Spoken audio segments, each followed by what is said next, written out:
Hey, how's it going, everyone? Just back in with another sequence of the end times video, and this one's in Acts 13:41 to Acts 14:18. So this is it's just incredible. It's literally like a reel in the entire Bible being played over and over again. It's absolutely incredible. So I'll start with Acts 13:41. Look, you scoffers, be astounded and perish, for I am doing a work in your days, a work that you will not believe, even if one tells it to you. So there's a large group of people on this earth who cannot accept the Bible's truth. And I'm talking about even people who read it and try and understand it. And so just be aware of that. So I'll skip forward a little bit to Acts 13:44. The next Sabbath, almost the whole city gathered to hear the word of the Lord. That's in verse 44. That's for God's elect, people who can actually understand. Then you'll always have verse 45, but when the Jews saw the crowds, they were filled with jealousy and began to contradict what was spoken by Paul. And so that's the way the world is. There's two sets of people on this earth. There are people that can hear the word and there's people who don't. And so that's it. And so we're going to see that delineation later as well. So just know that. And then in verse 47, so the Lord has commanded us, saying, I have made you a light for the Gentiles, that you may bring salvation to the ends of the earth. And so salvation is going to be an event that is going to be across the entire sky. Revelation 1:7, all eyes will see him, even those who pierced him. And so that's our first reference to salvation, okay? And so we got that to start. I'll skip a little bit forward to Acts 14. Now at Iconium, they entered together into the Jewish synagogue and spoke in such a way that a great number of both Jews and Greeks believed. But the unbelieving Jews stirred up the Gentiles and poisoned their mind against the brothers.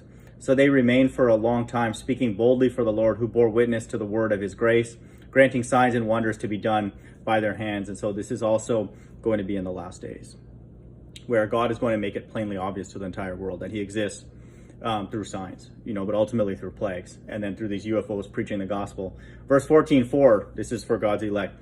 But the people of the city were divided. Some sided with the Jews and some with the apostles. And so we have a reference to the apostles. And so this time after the elect are taken away, it's going to be just dividing two manners of people. That's what the whole mark of the beast is for, is to identify God's left-hand side. And so just know that, and then this is the great tribulation period.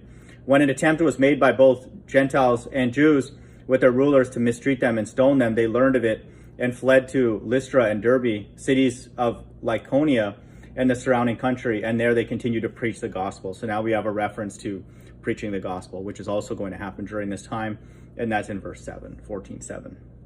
So that's a complete number, and it's with the Spirit, with Christ and his angels.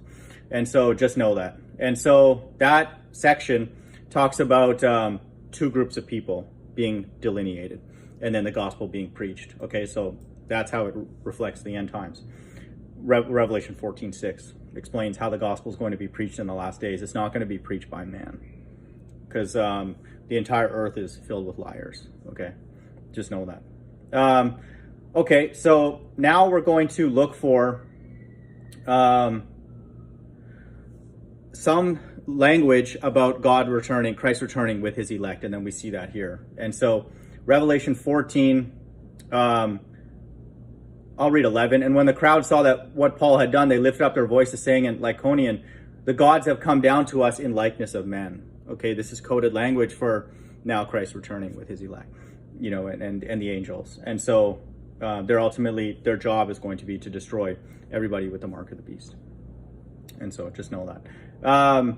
And then there's going to be some reference to the kingdom of heaven in verse 18. Even with these words, they scarcely restrain the people from offering sacrifices to them. And so I'll read 16. In past generations, he allowed all the nations to walk in their own ways. Yet he did not leave himself without witness, for he did good by giving you rains from heaven and fruitful seasons, satisfying your hearts and with food and gladness. So it's a reference to all nations, and then at that time they're able to walk in their own ways. But now it's talking about, even with those words, they scarcely restrain the people from offering sacrifices to them. So this is going to be Christ ruling, in righteousness. And so Acts 13 and 14 encode the sequence of the end times as well. Hope everyone's doing well. Bye.